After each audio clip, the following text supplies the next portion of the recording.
Impact Kids.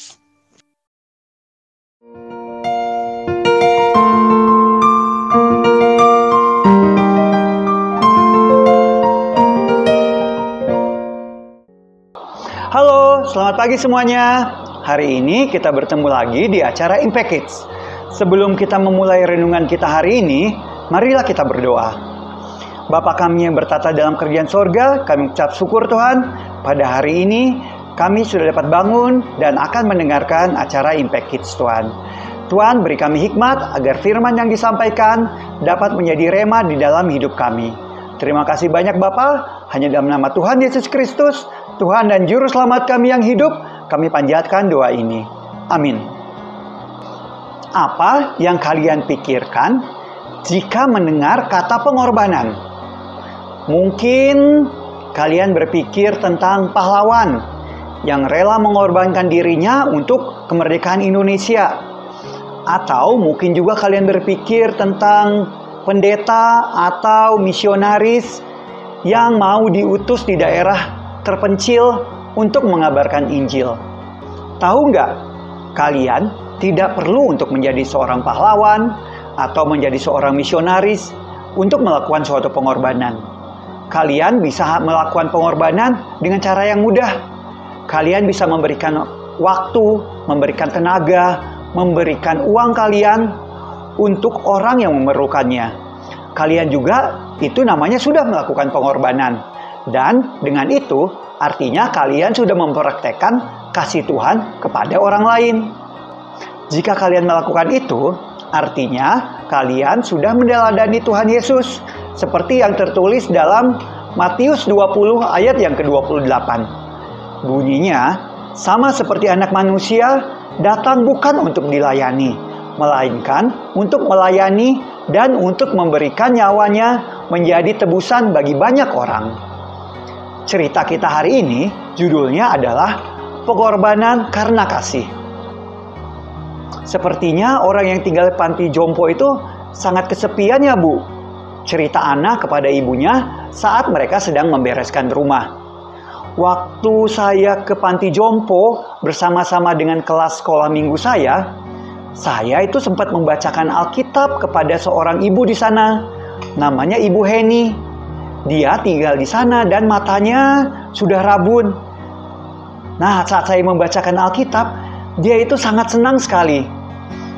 Saya berharap si Ibu Heni itu dapat membaca Alkitabnya sendiri. Cuman karena dia matanya sudah rabun, jadi dia sudah tidak bisa membaca sendiri. Ibunya lalu berkata, Ibu Heni pasti sangat berterima kasih pada kamu dan teman-teman sekolah minggu kamu, Ana. Sekarang, Ana bisa tolong bantu ibu nggak? Tolong kumpulkan barang-barang di rumah kita yang sudah tidak terpakai, kata ibu Ana kepada Ana sambil memberikan sebuah kardus kosong kepada Ana. Kita akan memberikan donasi kepada gereja untuk disalurkan ke panti-panti asuhan atau ke panti-panti jompo.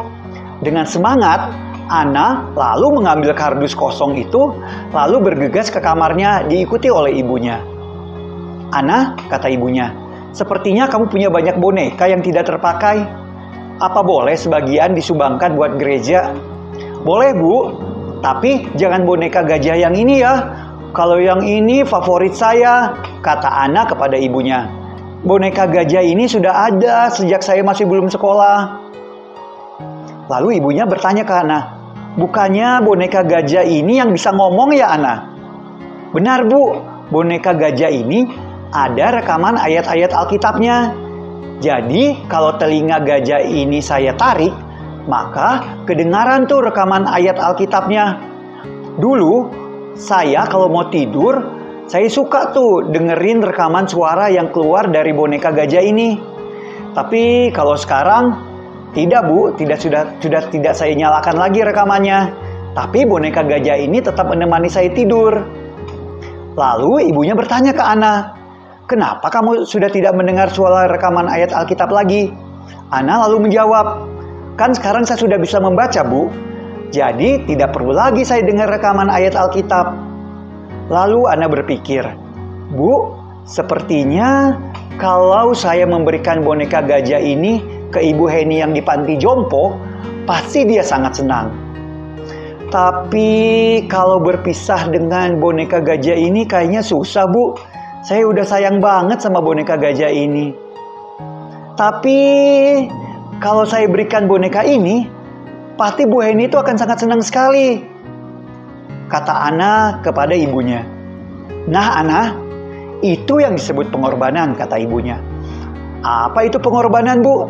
Tanya Ana ke ibunya. Pengorbanan itu adalah suatu yang kamu berikan kepada orang lain.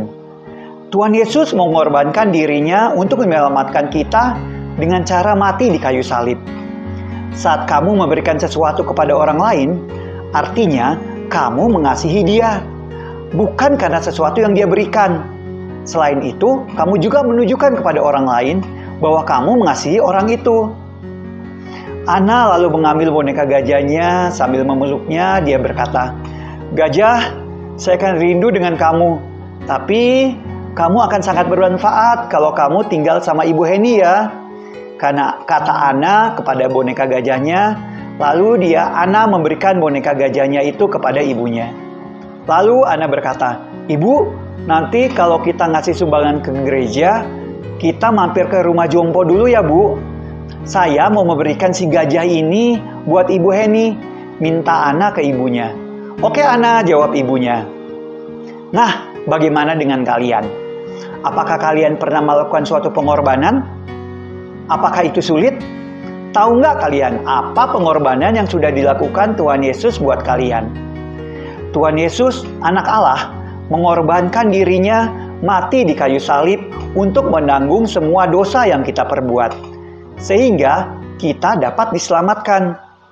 Saat kita mempercayainya, Dia akan mengasihi kita, sehingga oleh karena kasih itu, kita dapat melakukan pengorbanan untuk orang lain. Firman Tuhan kita hari ini diambil dari Matius 20 ayat yang ke-28. Dan kata kunci kita hari ini adalah hiduplah dengan penuh pengorbanan. Marilah kita berdoa. Bapa kami yang bertata dalam kerajaan sorga, kami mengucap syukur Tuhan, karena kami sudah mendengarkan firman-Mu dari Impact Kids ini Tuhan. Tuhan, beri kami hikmat agar kami dapat memberikan pengorbanan kepada orang lain, bukti kasih kami kepada mereka Tuhan. Tuhan, ajar kami untuk terus mengasihi orang lain seperti yang telah Engkau ajarkan. Terima kasih banyak Bapa, hanya di dalam nama Tuhan Yesus Kristus, Tuhan dan Juru Selamat kami yang hidup, kami panjatkan doa ini. Amin. Selamat pagi semuanya.